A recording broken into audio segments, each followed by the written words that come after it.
5वीतल्या एका विद्यार्थिनीवरती ऍसिड हल्ला झालाय। शाळा सुटल्यानंतर ही विद्यार्थिनी घरी जात असताना तिच्यावर ऍसिड फेकण्यात आलाय।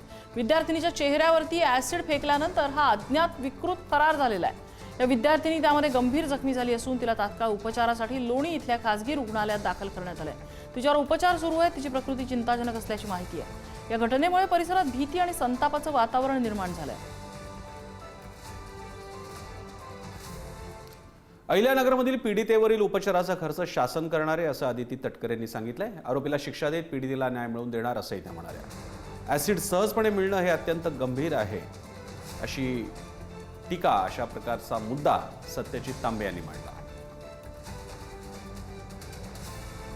बाईकवर एका व्यक्तीने अशा पद्धतीचं ही निंदनीय म्हणजे ॲसिड फेकून हे कृत्य केलेलं आहे।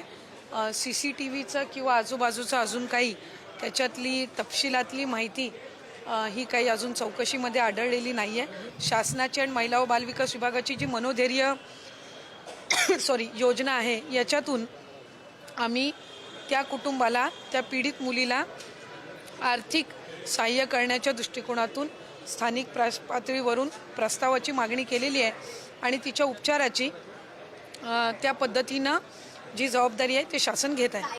13 वर्षाची ती मुलगी आहे।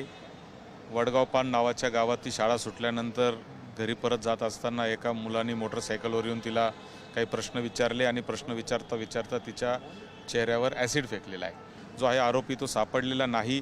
त्याच्यामुळं अजून त्याची चौकशी होऊन ते त्याची पार्श्वभूमी काय घटनेची ती आत्ता आपल्याला सांगता येणार नाही।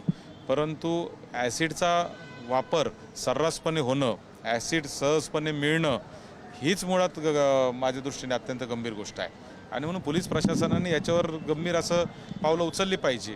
बरं, ती घटना अशा ठिकाणी घडलेली आहे की रोडवर ग्रामीण भागात झालेली घटना आहे। त्याच्यामुळे CCTV कॅमेरा किंवा ते असण्याची शक्यता नाही आहे। त्याच्यामुळे तो आता त्याचा शोध घेणं हा देखील एक फार मोठं आव्हान पोलिसांच्या समोर तयार झालेला आहे।